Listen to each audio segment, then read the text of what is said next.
rangkaian kegiatan, tetapi proses sistematis yang dirancang untuk membantu peserta didik dalam mencapai perkembangannya secara optimal. Dalam mata kuliah perencanaan, bimbingan, dan konseling dengan dosen pengampu Ibu Amal Hayati MPD, mahasiswa dibekali kemampuan dalam merancang layanan yang terukur, relevan, dan berbasis kebutuhan nyata di lapangan. Video ini adalah bagian dari proses pembelajaran sebuah dokumentasi dalam penyusunan program BK di sekolah. Setiap program yang bermakna selalu diawali dengan pemahaman yang menyeluruh. Maka langkah pertama dalam penyusunan program bimbingan dan konseling adalah melakukan asesmen kebutuhan. Itu ada Nuri dan Lilis, mereka lagi apa ya? Aku kesana deh. Hai Nuri, hai Lilis, kalian lagi apa? Hai kawan, ini kami lagi bahas kamu. Oh, bahas kamu? Iya, kami sekarang praktek di kelas 22 nih. Oh, kelas 22 ya? Iya. Kami belajar bahwa tidak ada pengalaman yang efektif tanpa memahami realitas yang ada. Asesmen dilakukan untuk mengenali siapa yang mereka ini, apa yang mereka butuhkan, dan tantangan yang mereka hadapi.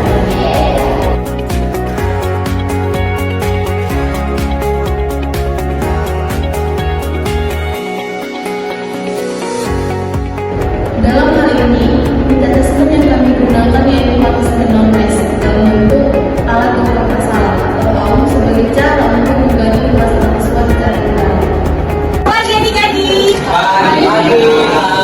Sebelumnya kami minta maaf mengganggu waktu belajar adik-adik semua. Perkenalkan, kakak dari Universitas Islam Negeri Sumatera Utara, Kabupaten Fakultas Kerja dan Keguruan, jurusan Ilmiah Konseling Pendidikan Islam. Sebelumnya kami izin memperkenalkan diri kami. Nama saya Soibah Aswani Elvis. Selanjutnya, Nama kami Rahayu, nama kakak Lilis, nama kakak Nuri. Nama abang Bima.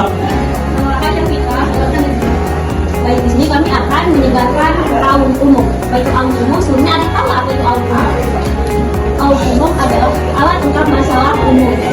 Kenapa AUM umum? Karena ada AUM khusus, yaitu AUM PTSDL. Pada saat ini kita menggunakan AUM umum, yaitu alat ungkap masalah umum terkait masalah-masalah umum saja yang akan kita bahas. Nah, tujuan dengan diisinya AUM umum ini secara benar, kakak-kakak dapat mengetahui pemaknaan adik-adik dan akan kami koordinasikan kepada guru DK. Baik, terima kasih kepada teman kakak itu Soibah. Di sini kan semuanya sudah paham mengenai apa itu AUM. Nah, sekarang kepada teman-teman kakak dipersilakan untuk membagikan lembar AUM-nya.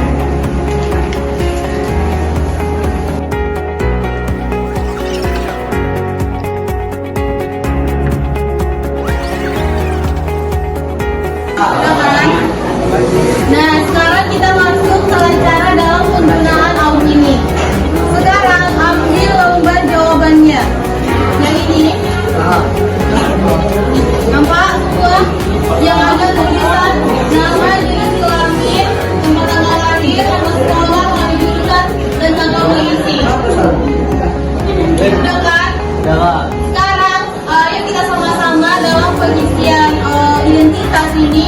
Dimulai dari nama. Tulisannya itu harus jelas dan bisa dibaca ya, agar semuanya tidak ada kekeliruan dalam pengisian input datanya. Dimulai dari nama ya, semua tulis namanya masing-masing. Nama sekolahnya, lalu tanggal pengisian. Kalau semuanya udah, sekarang tolong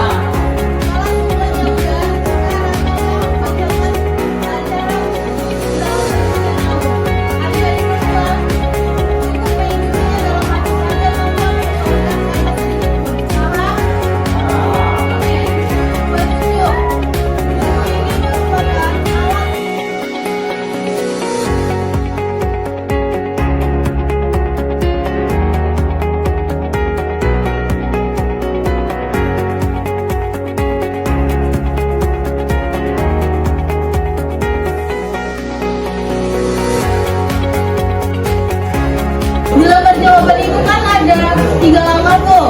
Langkah yang pertama yaitu dalam membaca dengan seksama daftar berikut ini, tandailah masalah-masalah yang bagi Anda merupakan keluhan ataupun gangguan dengan cara menyilangi atau dengan tanda X.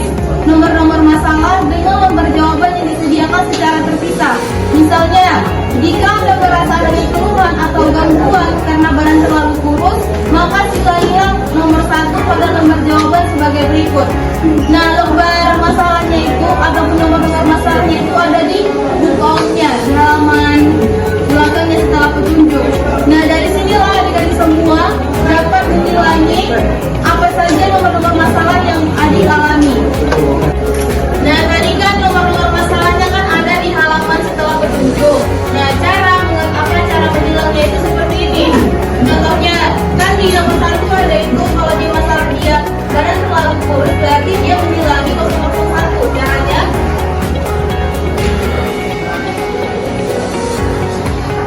Caranya nilainya gini ya. Nanti cara menilai pada lembar jawabannya. Paham semua? Lanjut pada langkah yang kedua, yaitu jika Anda telah selesai dengan langkah pertama, tinjaulah kembali masalah-masalah yang Anda tandaiku dan pilihlah masalah mana yang bagi Anda amat berat atau amat mengganggu. Tulislah nomor masalah itu di bagian yang tersedia pada lembar jawaban. Nah, di lembar jawaban ini kan ada langkah kedua tuh. Jadi setelah ada semua mengisi pada langkah yang pertama, dipilih lagi mana masalah yang ada di semua itu terlalu berat atau mengganggu. Nah, tulisnya itu di langkah yang ketiga, yang kedua. Terus masuk pada langkah yang ketiga, yaitu setelah menyelesaikan langkah kedua, jawablah pertanyaan yang tertera pada halaman buku ini. Itulah jawaban Anda pada lembar jawaban tersebut.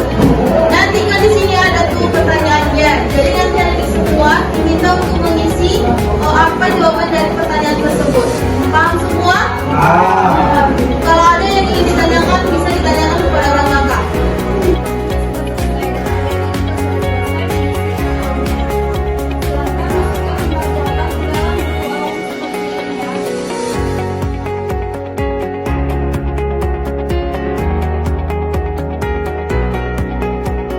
Oke, terima kasih kepada adik-adik semua atas partisipasinya dalam mengisi ilmu ini dengan baik.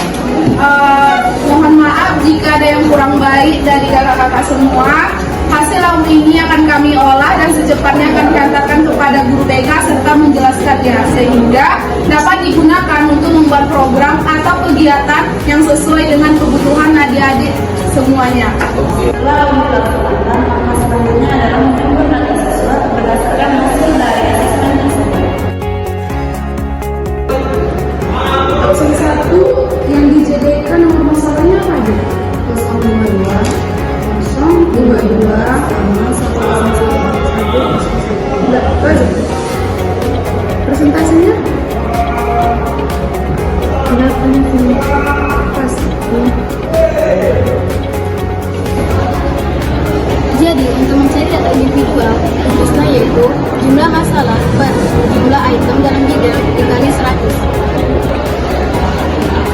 Dan untuk mencari data kelompok, rumusnya yaitu jumlah masalah per jumlah bidang dikali total peserta dikali 100. Data yang telah terkumpul kemudian kami olah dalam bentuk data individual, tabulasi, dan data kelompok untuk mendapatkan gambaran kebutuhan yang lebih terstruktur. Sekarang tabulasi. Kami berarti USD. USD lagi.